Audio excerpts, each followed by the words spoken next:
Welcome back to the Roadside Rescue YouTube channel. Today's episode is going to be a special day in the life of a mobile mechanic episode, and thanks to Teslong for sponsoring this video. More about that in a bit. First thing I'm going to do this morning is head out to an emergency call out I just got. It sounds like this is pretty serious, and I'm not exactly sure what's going on. So it's on a 2004 Toyota 4Runner. Let's head over there and see if we can even figure out what's going on here. I'll see you there. Okay, now I just have to deal with once a month or so what Midwest mechanics, Rust Belt mechanics have to deal with year-round. This is a vehicle from Wisconsin or something like that. This is actually really interesting. You can see the alternator pulley has been cut off here. Apparently they were out here all day yesterday trying to replace this alternator because supposedly the alternator died. I don't know. I can't verify that. I'm not sure if they thought this pulley was what was keeping this alternator in place or if it's just this bolt or not. So I'm gonna see if I can just take it off real quick. Put a stripped out bolt remover on there, and it didn't really do anything. Okay, it's kind of ridiculous. I may come up with something better here in a second if this doesn't work. But while I'm here, it's worth trying. So I've just got one hand on a wrench down here. This tensioner is a lot more tense than I thought it was, and I accidentally left my... This video is sponsored by Teslong Articulating Bore Scope. If this looks like a tool you're interested in, there will be a discount at the top of the description and in the pinned comment. So check out that discount and let's take a look at this tool. Honestly, nothing really beats a great inspection camera. These are super professional to use with customers. You can take pictures or video or adjust the brightness here. Even when it's a simple issue, I've been called out to look at clutches and stuff before, or just to diagnose a clutch and make sure that's what it was.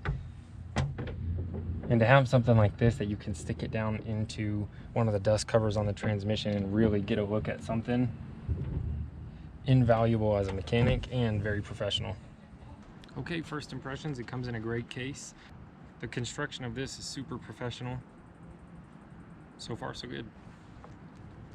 Now this is something I've always been interested in, articulating bore scope.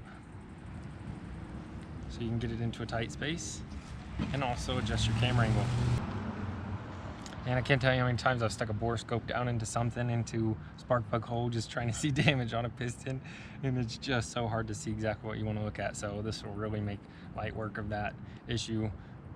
That's pretty much 360 degrees. That's pretty awesome. Wow, very high resolution camera. That's the inside of this rubber cap. I recognize it. There you go. Wow. There I am. I'm sure you can flip the screen there around in my hand. So this is a very cool tool. I'm super impressed with this tool. It looks like something I'm going to use all the time. If it looks like something you'd like to get, check out the discount in the description. Back to the video, and thanks again to Teslong. This tensioner is a lot more tense than I thought it was, and I accidentally left my tensioner pulley tool at home, which will lock these out. So don't want to remove that still. See if I can do it with one hand here. Get this out of the way on something. Here we are. I'm going to soak this with some penetrant. Here we'll get set up, and hopefully that gets to doing something while we wait. That would be awesome if that's all it took, but I'm afraid to say otherwise. Okay, I've just got the last of the tools up here with me. I don't think I'll need to get down again, unless I just want like some leverage or something. I'm taking this little bracket that holds the wires off of the alternator on the side here, so I can push everything out of the way and just get a good look at everything. It's pretty hot though.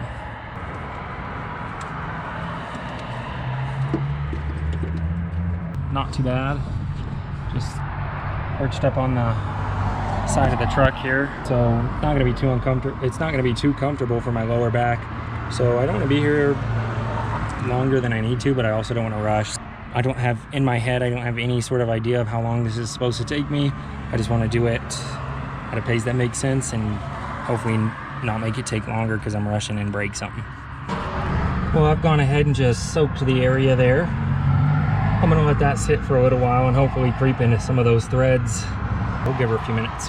Again, maybe I'll get some sort of pry bar under here as well. Just try and wiggle it a little alternator wise, and maybe start getting some things to break loose and to move a little bit in there. Maybe a good idea. Hopefully I can get this to move a little bit, but I'm a little doubtful. Just go ahead and bust my knuckles right off the bat. This aluminum doesn't look like it. Let me jump on that. Yeah, it's locked in. Grabbed on really, really tight. Let me just reach around the back and see if I feel anything with my hand. But I think we're like, almost don't have any options when it comes to like cutting this bolt out. It just goes right into the alternator itself here. Very, very hard to get to. Yeah, I hope if worst comes to worst, we'll be able to punch it out, but there's not like a lot of swinging room down there for a hammer or a punch either. Then what are we talking about? Like removing the radiator to punch that out? It could get expensive, and that's fine. There's a public parking lot a block or two away. I could always put a jump box on this and get it over there, but again, I don't want to have to do that if I don't have to, and I'm sure they don't either, so I guess we gotta just kind of go for it. And there you can see the bolt in question that's all seized up. I'll see what I can do. Okay, this is gonna be the socket for that. The good news is this extractor is a 1/2" drive, so I've got a little bit more leverage, and hopefully this will do the trick. All right, that's sitting on there. It kind of wants to wiggle around a little bit, so hopefully this will work, because we're not really gonna be able to get a smaller size socket on there. Well, the GoPro's overheating here, so you don't see the footage, but that didn't work at all. It didn't even try to spin that out. It just twisted off super easy. So I'm going to try and put a smaller size on there and just hammer it on a lot harder. Here's what that looks like. All right, I've got the next smaller size tapped on there pretty hard. This is like the last chance of this coming off without being cut. That's what this is, so hopefully, fingers crossed, this does the trick. I brought a wrench with a little more leverage right here. Just a little bit, so hopefully this, without any sort of extension, can get that off. Fingers crossed. This kind of stuff can go south quick. Maybe a problem with that tensioner being too close there. Pretty loud road. Ooh, that's a nice breeze. Well, I'm gonna go ahead and cut the face of that bolt off, and hopefully we'll be able to work with that. It's what I thought I had to do in the first place, but I figured I'd give it a good effort to avoid that. Okay, luckily we've got just enough room to hit that bolt with the grinder down here.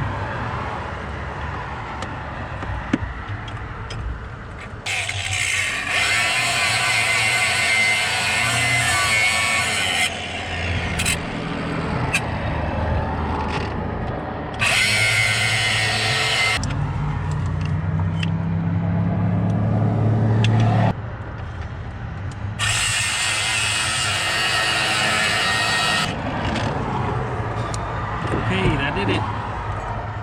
The GoPro's probably burning up. Put it off there. Now hopefully we'll be able to punch that out at the back. I should at least be able to bend this alternator down or taking that tension off. So now this is just really loose, so hopefully that piece in the back, that nut will punch out of the back right here. So it's made to tighten up and clamp.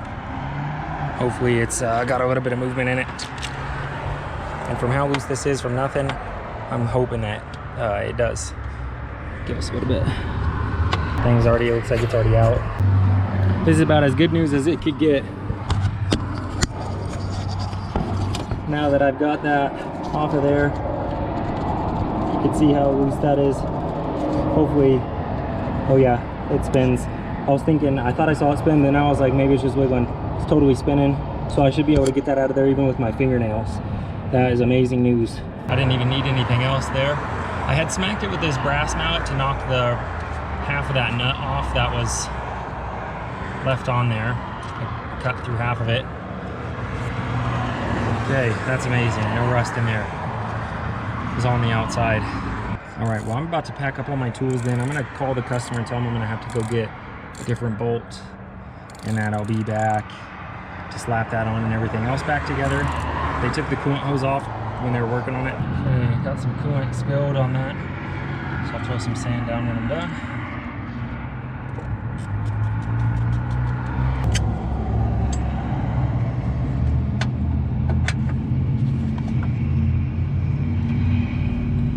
I don't know where that other hook for this battery clamp is, but I'll find it, I'll put it on. There's a pulley.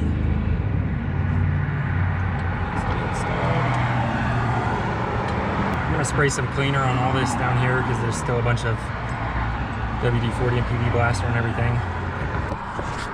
And I'll tighten up that pulley, and then all I've got to do is go get those bolts and top off the coolant, which I have brought some with me.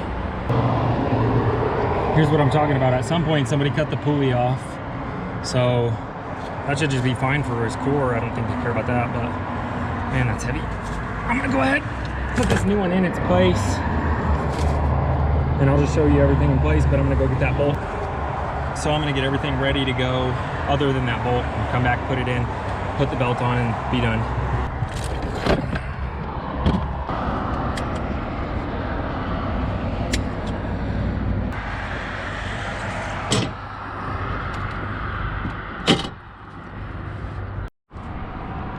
All right, all I've got to do now is tighten up that pulley, put the two bolts in. The top one looks fine. I'm just going to take it for reference. I think it's the same exact bolt. And I've got sand down on all that coolant that spilled, and I've got it topped off. So I'm going to go grab those bolts, and then we'll come back and put that belt on and those bolts, and we'll be done.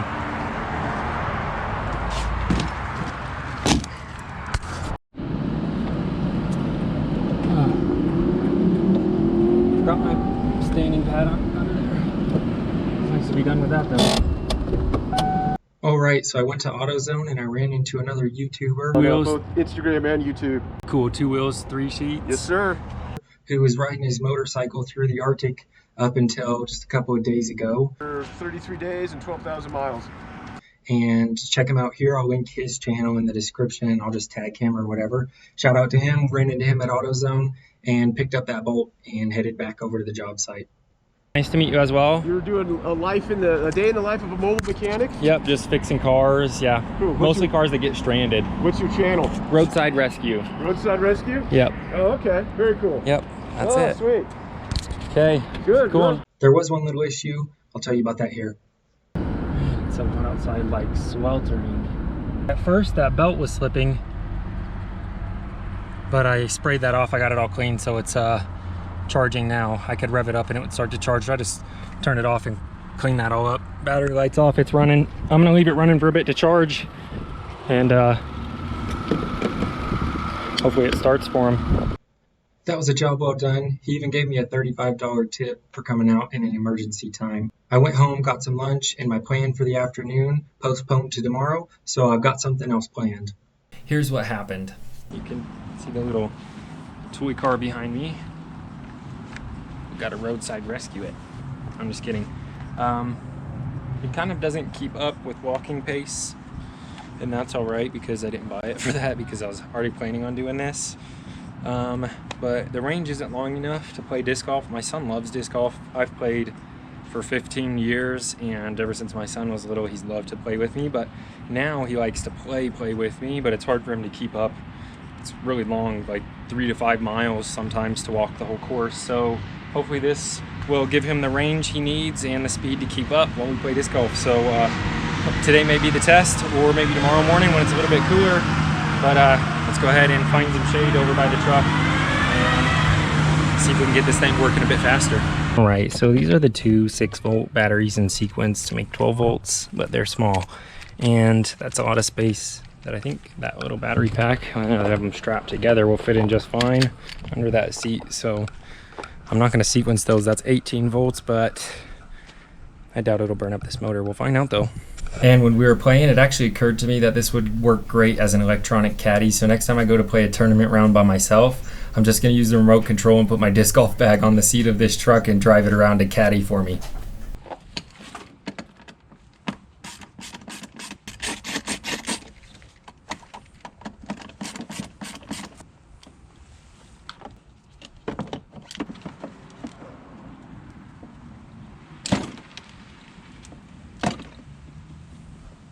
honestly getting a little nervous. These batteries look like they're really weak. I'm afraid what's going to happen with these strong batteries.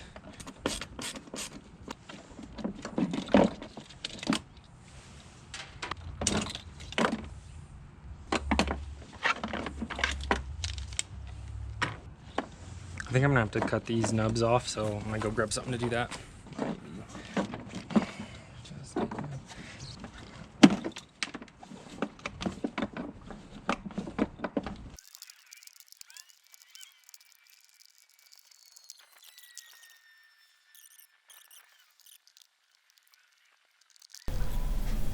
So here I'm going to make 2 jumper wires, well technically 4, that are going to be spliced into just one single end so I can plug it into the computer for this Jeep, but then I can go 2 ends over to this battery that you see on the ground here, as 4 batteries were just quite too wide to fit in there. Alright, so I've got the battery in here. I think it's live.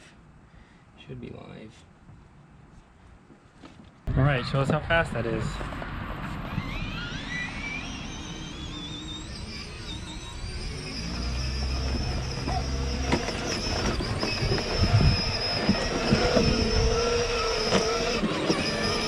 Fast.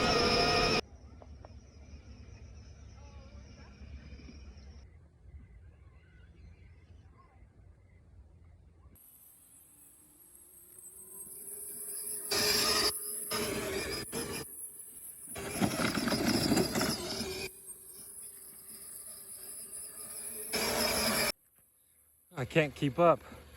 This is the most tired I've been after playing a fast round of disc golf in a long time. Yeah, that thing's fast. I can't even keep up with it walking. All in all, it was a pretty awesome day. My brother came over, we got to hang out for a little bit. And thanks to one of the donations that said take your wife out to dinner, I took my wife on a date. We went and got some hot chocolate and went stargazing. That was awesome. If you love the videos, the best way to support is by subscribing. It means a ton to me. And if you want to help out a little bit extra, or those people who are in need, I often fix vehicles of those people who can't afford quite an expensive repair by doing it a little bit cheaper for them, and you can donate down at the links in the description if you're interested in helping out with that. But again, a subscribe means so much to me. Thanks for watching, and I'll see you on the next episode.